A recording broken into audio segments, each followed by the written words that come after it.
প্রকৃতি যতটা সুন্দর তার চেয়েও অনেক বেশি ভয়ঙ্কর হতে পারে। আমরা ভাবি আমরা পৃথিবী শাসন করছি, কিন্তু যখন প্রকৃতি তার রুদ্র রূপ দেখায় তখন মানুষের কোনো প্রযুক্তি কাজে আসে না। আজ আমরা দেখব ক্যামেরায় ধরা পড়া প্রকৃতির 5টি এমন মুহূর্ত যা দেখে আপনার গায়ের লোম খাড়া হয়ে যাবে।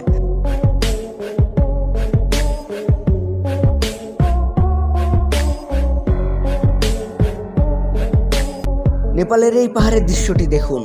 বৃষ্টির কারণে হঠাৎ করেই পুরো পাহাড়ের একটি অংশ ধসে পড়তে শুরু করে। কয়েক সেকেন্ডের মধ্যে আস্ত একটি রাস্তায় বিলীন হয়ে যায়।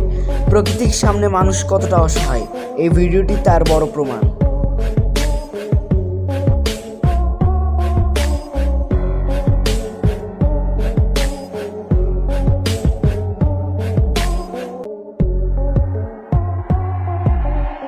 2024 সালের গ্রীষ্মের রাশিয়ার একটি এয়ারপোর্টের উপর দিয়ে যখন এই টর্নেডো বয়ে যায় তখন ক্ষয়ক্ষতি হয়েছিল প্রায় $2.4 মিলিয়ন। চোখের পলকে বড় বড় বিমানগুলোকে খেলনার মতো উড়িয়ে দিচ্ছিল এই ঘূর্ণিবায়ু। কাছ থেকে দেখলে এটি যে কোনো কারোর হৃদস্পন্দন থামিয়ে দেওয়ার জন্য যথেষ্ট।